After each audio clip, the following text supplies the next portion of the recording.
اعوذ باللہ من الشیطان اللعین الرجیم بسم اللہ الرحمن الرحیم الحمد للہ رب العالمین والصلاة والسلام علی محمد وآلہ الطاہرین واللعنۃ علی اعدائہم اجمعین اما بعد۔ ناظرین کرام، سلام علیکم ورحمۃ اللہ وبرکاتہ۔ چینل ون کے جانب سے انعقاد کیا گیا یہ پروگرام کربلا انسانی حقوق اور آزادی کا درس، آج اس کا دوسرا ایپیسوڈ لے کر ہم آپ کی خدمت میں حاضر ہیں۔ کیا کربلا کا واقعہ بتاتا ہے کہ انسانی حقوق صرف مذہبی مسائل تک محدود ہیں؟ اس سوال کو سامنے رکھ کر ہم اس کا جواب دینا چاہیں گے کہ کربلا کا واقعہ صرف دینی مسائل تک محدود نہیں ہے، بلکہ جب ہم انسانی حقوق کی بات کرتے ہیں تو وہ دین کے دائرے سے بھی باہر نکل کر ایک بہت بڑا دائرہ بن جاتا ہے۔ اگر آپ دیکھیں، امام علی علیہ السلام نے جب اپنے ایک گورنر کو لیٹر لکھا تو انہوں نے وہاں یہی کہا کہ تمہاری حکومت میں جو لوگ بھی موجود ہیں یا وہ تمہارے بردر ان فیتھ ہیں، یعنی یا تمہارے وہ دینی بھائی ہیں، یا بردر ان ہیومینٹی ہیں، انسانی بھائی ہیں، یعنی یہ کہ دین کے دائرے سے باہر نکل کر، کیونکہ دین آپ کو ایک آئیڈینٹی دیتا ہے کہ آپ مسلم ہیں، مگر دین ہی یہ آپ کو سکھاتا ہے کہ یہ آپ کی آئیڈینٹی ہے، مگر جب آپ کو حقوق کی بات کرنی ہے تو پھر دین کے دائرے سے باہر نکل کر انسانیت کے دائرے میں آگے بات کرنی ہوگی، اس لیے کہ ہر انسان کو اللہ نے آزادی کا حق دیا ہے اور اس کے علاوہ اس کو باقی حقوق بھی دیے ہیں کہ جس کا تحفظ ضروری ہے۔ ہر انسان پر یہ ذمہ داری عائد ہوتی ہے کہ وہ سماج میں رہنے والے دوسرے لوگوں کی آزادی اور ان کے جو دوسرے حقوق ہیں ان کا تحفظ کریں۔ لہٰذا کربلا سے جو ہمیں درس ملتا ہے وہ صرف دینی مسائل تک محدود نہیں ہے۔ اگر کسی کے اوپر ظلم ہو رہا ہے تو ہمیں اس کے خلاف آواز اٹھانی چاہیے، اگر کسی سے تعلیم کا حق چھینا جا رہا ہے تو ہمیں اس کے خلاف آواز اٹھانی چاہیے، اگر کسی کے حقوق اس کو نہیں دیے جا رہے ہیں تو ہمیں اس کے خلاف آواز اٹھانی چاہیے۔ امام حسین کا انصاف اور حق کے لیے اپنی اور اپنے اصحاب کی جان قربان کرنا انسانی حقوق کے لیے کیا اہمیت رکھتا ہے؟ واقعاً اگر آپ دیکھیں تو خداوند متعال نے انسان کو خلق کیا ہے کہ وہ اس کی عبادت کرے۔ وما خلقت الجن والانس الا لیعبدون۔ عبادت کے لیے اس کا مقدمہ ہے معرفت، خدا کی معرفت حاصل کرے، اس نے اپنے جو برگزیدہ بندوں کو بھیجا ان کے ذریعے اللہ کی معرفت حاصل کرے اور پھر اس کی عبادت کرے۔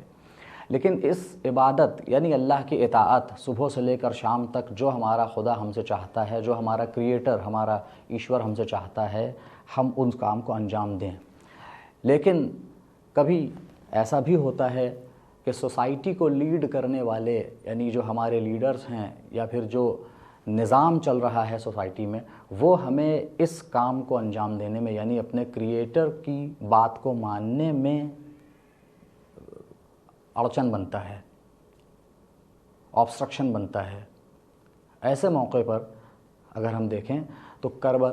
کربلا اور امام حسین علیہ السلام سے ہمیں یہ درس ملتا ہے کہ جب اس طرح کا کوئی آبسٹرکشن ہو کہ تم اپنے کریٹر کی کہی ہوئی بات پر عمل نہ کر پا رہے ہو،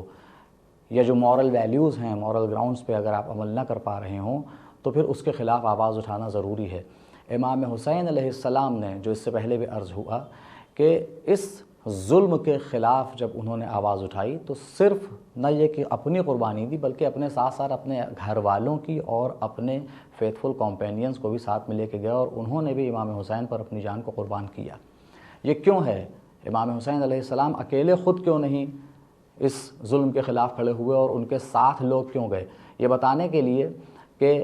ہم رہتی دنیا تک یہ پیغام دینا چاہتے ہیں کہ جو بھی ہمارے راستے پر چلے گا اسے ظلم کے خلاف آواز اٹھانی پڑے گی۔ ایک ریئل بلیور وہی ہوتا ہے کہ جو صرف یہ نہیں کہ اپنی ذات کے ساتھ کیا غلط ہو رہا ہے اس کے لیے احتجاج کرے، بلکہ دنیا میں کہیں بھی کچھ غلط ہو رہا ہو اس کے خلاف احتجاج کرے، اس لیے کہ اس دنیا کو ایک سنگل باڈی کی طرح تصور کیا گیا ہے ریلیجس ٹیکسٹ میں۔ اگر کسی دوسرے ملک میں کہیں ظلم ہو رہا ہے تو ہمارے لیے یہ ضروری ہے کہ ہم اس کے خلاف آواز اٹھائیں پیسفل طریقے سے، اس لیے کہ یہ پورا سنسار، جیسا کہ دوسرے ریلیجس ٹیکسٹ میں بھی کہا گیا کہ یہ پورا سنسار ایک پریوار کی طرح ہے، جیسے کہ ایک باڈی کی طرح ہے۔ اگر باڈی کے کسی ایک پارٹ میں زخم ہوتا ہے تو باڈی کے دوسرے پارٹس بھی متاثر ہوتے ہیں۔ ایسا نہیں ہے کہ اگر آنکھ میں درد ہو رہا ہے تو باڈی کے دوسرے پارٹس بالکل صحیح کام کر رہے ہوں، بلکہ وہ بھی اس پین سے متاثر ہوتے ہیں، ہرٹ ہوتے ہیں۔ ایسے ہی دنیا کے کسی بھی حصے میں ظلم ہو رہا ہو تو ہمیں اس کے خلاف آواز اٹھانی چاہیے، اس لیے کہ اگر آج آواز نہ اٹھائی گئی انسانی حقوق کے لیے، ان کی آزادی کو سلب ہوتے ہوئے دیکھتے ہوئے اگر اس کے خلاف آواز نہ اٹھائی گئی تو کل کو یہی ظلم آ کر ہمارے دامن میں بھی آگ لگا دے گا، ہمارے حقوق کو بھی پامال کر دے گا اور ہماری آزادی کو بھی چھین لے گا۔ کیا کربلا انصاف اور انسانی عزت کا درس دیتی ہے؟ یقیناً۔ عزت کا مفہوم یہی ہے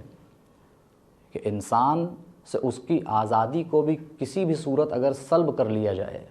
آج آپ دیکھیں بہت سے ایسے ممالک ہیں، بہت سی ایسی کنٹریز ہیں کہ جو آپریسرز کے ساتھ کھڑی ہیں جبکہ خود کو صاحب عزت سمجھتے ہیں، خود کو ریسپیکٹفل سمجھتے ہیں۔ ہمیں یہ بات سمجھنی ہوگی کہ جب ہم ان لوگوں کے ساتھ کھڑے ہو جائیں گے کہ جو دنیا کے دوسرے لوگوں کے رائٹس کو چھینتے ہیں، پیس کے نام پر ان پر ظلم کرتے ہیں، ان پر آپریشن کرتے ہیں، ان کی اپنی جو زمین ہے اس کو ان سے چھین لیتے ہیں، دوسرے کو لا کر وہاں بٹھا دیتے ہیں،